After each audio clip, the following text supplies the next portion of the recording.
L'avantage de la SRF par rapport à une moto thermique, c'est que tu as beaucoup moins de pièces.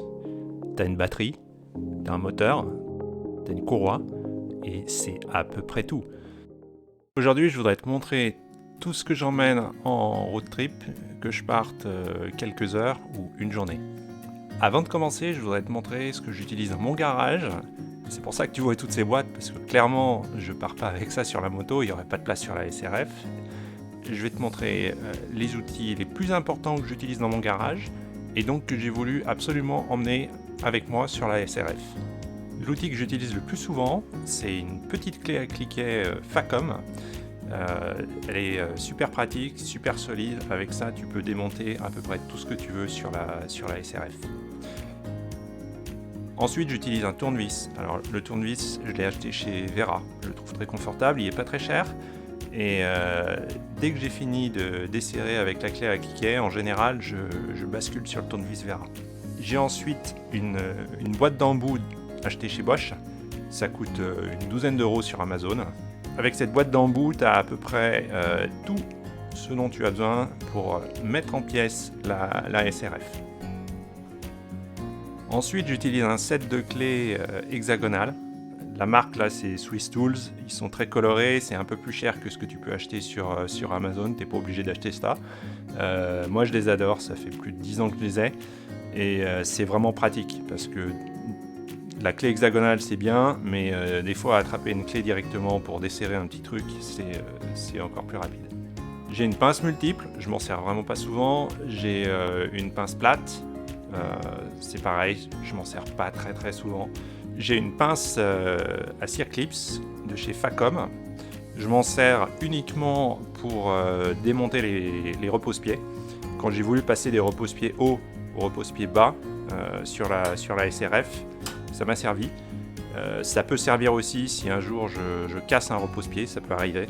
Ensuite, j'ai un tube de bleu Loctite. C'est le truc que j'utilise à peu près le plus souvent. Parce que dès que tu démontes une vis, quand tu la remets en place, t'as pas envie qu'elle se dévisse facilement. Donc tu mets un petit coup de bleu, ça coûte pas cher, c'est pratique. L'autre outil que j'utilise assez régulièrement, c'est une clé dynamométrique. Pourquoi ? Essentiellement pour démonter le guidon. J'ai démonté le guidon au moins une vingtaine de fois, soit pour mettre un rehausseur, soit pour poser la bulle. Et quand tu remontes ton guidon, tu vois qu'il se serrait correctement, mais pas trop non plus. Donc tu as besoin d'une clé dynamométrique. Ensuite, la clé dynamométrique, elle peut aussi te servir à démonter les roues. C'est une clé qui a une range assez large, de 20 à 110 Nm. Donc avec ça, tu peux aller démonter le guidon, tu peux aller démonter les roues, ça sert à tout. Ok, j'ai aussi un autre outil, genre pince à épiler, je sais plus comment on appelle ça. Et quand tu fais tomber une vis dans un petit recoin, tu es content de l'avoir. Donc maintenant que tu as compris à peu près tout ce que j'utilise dans mon garage, on va dégager tout ça et je vais te montrer comment j'ai packé les outils pour la moto. Voilà, ça c'est tout ce que j'emmène sur la moto quand je pars en road trip. Je vais te montrer en détail ce que j'emmène et tu vas comprendre qu'en fait c'est largement suffisant. On n'a pas besoin d'avoir plus sur une moto électrique. Alors, je me suis acheté un sac Kriega. Pourquoi Kriega ? Parce qu'en fait il est très bien fait ce sac, tu vas voir, il y a différents compartiments et ça me permet de ranger tous les outils. J'ai acheté un kit anti-crevaison chez JV, une lampe frontale Petzl, c'est pas cher, ça vaut une vingtaine d'euros sur Amazon. Tu peux acheter une batterie rechargeable, super pratique. Duct tape, alors ça peut toujours servir, entre nous je m'en suis jamais servi mais ça prend pas beaucoup de place non plus. Un petit chiffon microfibre, c'est pas vraiment pour la moto, c'est plus pour nettoyer la visière du casque. Ok, je te montre le kit anti-crevaison JV. Donc c'est du classique, on a des recharges CO2. J'ai rajouté un couteau.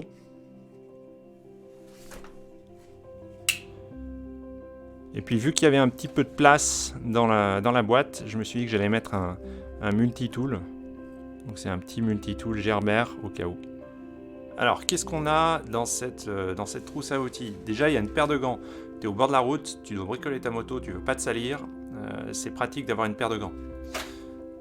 Ensuite, tous les outils qui sont là, Tu vas me dire, ça vient en doublon avec ce que j'avais dans mon garage, et j'aurais pu très bien prendre ce qui était dans mes boîtes et puis le mettre dans ma trousse quand je pars. Ouais, sauf que t'as pas envie de faire ça. Quand tu pars, tu veux partir rapidement, donc tu veux avoir tous tes outils avec toi. Du coup, il y a des trucs que j'ai rachetés. Donc, par exemple, j'ai racheté une clé à cliquer Facom, parce qu'elle est vraiment top, et je sais que c'est l'outil que j'utilise le plus souvent.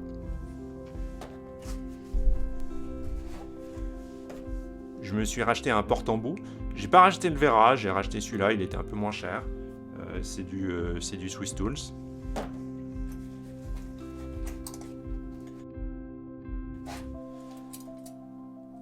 J'ai acheté une pince multiple. Pareil, c'est pas franchement le truc que j'utilise, mais dans certaines situations, et puis par exemple si tu crèves et que tu as besoin d'enlever un truc du pneu, tu seras content d'avoir une pince avec toi. Petite clé à cliquet, ça coûte, je sais pas, 10 € sur Amazon. C'est pour dépanner si dans certains endroits j'arrive pas à passer l'autre clé, je prends celle-là. Une T-bar, a priori j'en ai pas besoin, mais c'est du backup.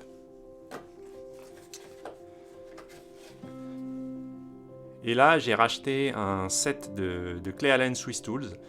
Tu peux voir qu'il y en a peut-être un peu moins que sur l'autre que j'ai dans mon garage, mais j'ai bien vérifié et j'ai pas besoin de plus. Donc ça me fait moins de poids dans la trousse, tant mieux.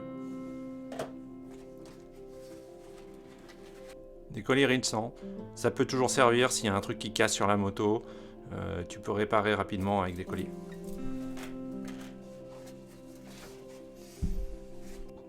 Une rallonge, ça c'est pour les endroits un peu inaccessibles, donc des rallonges pour le porte-embout ou pour la clé à cliquet. Ensuite, on a une trousse ici.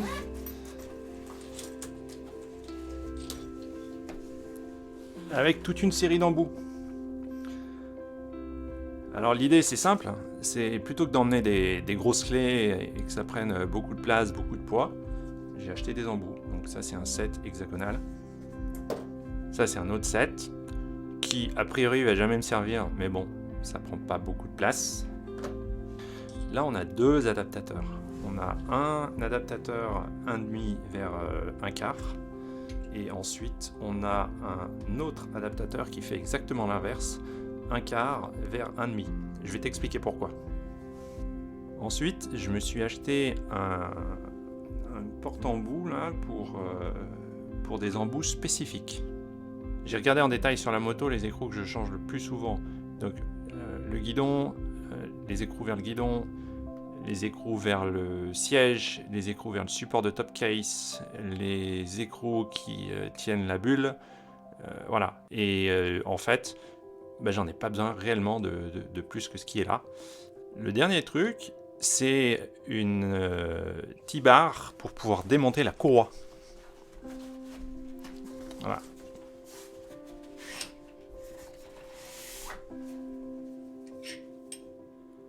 Avec ces trois outils là, tu peux démonter la courroie et la remplacer.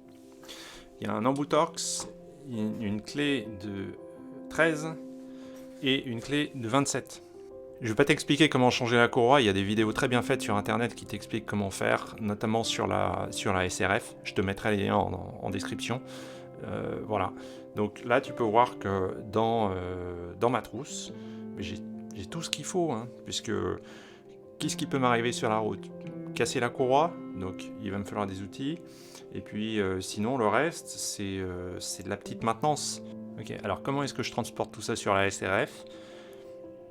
Je me suis acheté un tail bag. J'ai aussi un top box, mais quand je fais des balades d'une journée, je prends juste le tail bag et il y a tout qui rentre. Regarde.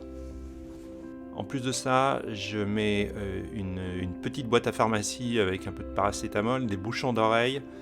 Et j'ai encore la place pour mettre une paire de gants de rechange si j'ai besoin. Voilà. Avec tous ces outils, je peux aussi démonter la courroie. Et évidemment, quand tu es au bord de la route, tu as envie de pouvoir changer ta courroie tout seul. Donc tu vois, il y a la courroie ici. Et en cas de panne, je peux récupérer ma courroie La changer au bord de la route.